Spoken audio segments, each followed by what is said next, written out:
hey, what do you want for him? Right. Nick Foles, he seems as if he's a young quarterback that can possibly be a starter in this league. It's so many of them out there. Just don't call for Kevin Cobb. Other than that, you're great.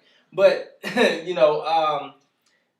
Danny Woodhead is going to catch a lot of balls out of the backfield for Phillip Rivers because he's going to be a safety valve. Right. Antonio Gates is probably going to play 12 games this year or less. I don't remember the last time he ever played. I think the guy must have some financial problems because I think he probably wants to retire because his body's beat up. He's horrible. I mean, I remember when he was a fantasy stud. Yeah. And this is not about fantasy. It's all about, what's on the field, the structure of what's on the field. He's got to do what the scheme is asking him to do. He's not good anymore. Well, Oakland ain't in no better position. I mean, they got the same. They have Matt Flynn. Jesus. He is a starting quarterback in this league. To be honest with you, I'd give Terrell Pryor a shot before I put him on the field. I will tell you what. Simply because he can run. I would give Jamarcus Russell a shot before I gave any of them a shot. No. I don't know about that. Look, dude, I'm gonna tell you, Terrell Pryor. The reason why I say that is because of the simple fact Terrell Pryor looked just that bad to me when he's out there. And he does look lost. Yes. He's Robin Thicke lost without you. I mean, he looks lost at quarterback, just like Jamarcus. Oh, like Jamarcus. At least Jamarcus had an arm. I don't know what type of arm. Man, look, he was lifting out them scissor cups. Wait, have you seen him? Maybe he's lost a lot of weight. Yeah, he down 280. Man, but my point is, as I digress, Matt Flynn, he got paid off of one game when he threw for almost 500 yards. It actually was 500. Was it 500? Yep. I mean, I don't think that he knows how to read the field. I think that the speed of the game is too much for him. And besides, even if he could master the field, who's he gonna throw to? I don't know. I don't know about Jacoby Ford. He ain't played in 2 years. Who is that? Jacoby Ford from Clemson. Wide receiver. He's not built for it tough, is he? No. No. Side joke. I mean, I think it's very clear that in this division, there are some players that have to put up or shut up. This is a defining moment for you. I'd just like to know from you guys who that player is. Because I know in Denver, if I had to say Denver, the put up or shut up is Dominique Rodgers-Cromartie. The reason I say that is because you were so highly talented, you were so highly taught that now all of a sudden you switched teams 3 times in the last 4 years. Mm-hmm. That's not good. That means they don't value you. You have to find your niche. Go over there and learn from Champ. Just figure out what Champ does, and you need to implement it into your life completely. Don't look at your cousin that's over there having kids in New York.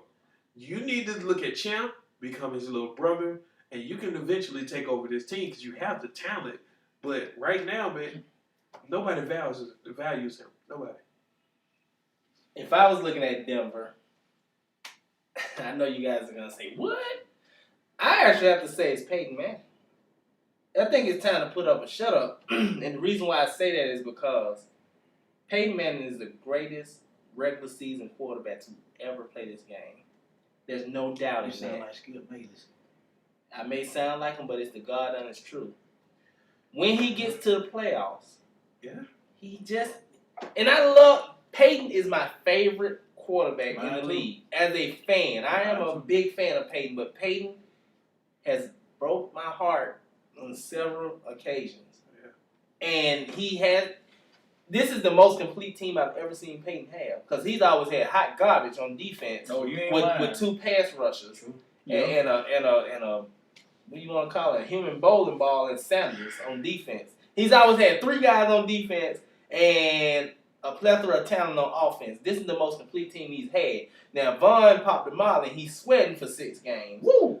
But I think it's Peyton. That's my Denver guy. Who's your guy? For Denver? Yeah. Your put up or shut up guy. Darren McFadden. No, Denver. Denver? Oh. Denver. Peyton Manning, you right? Yeah. Peyton Manning.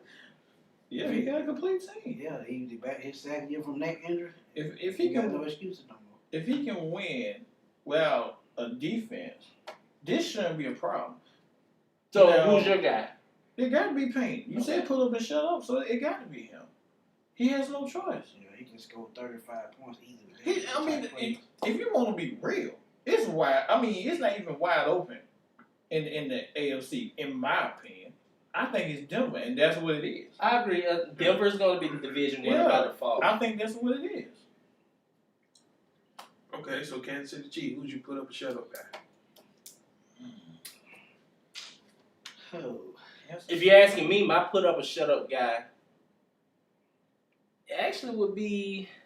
It's kind of tough because it's kind of, for me, it's kind of between Eric Berry and Andy Reid.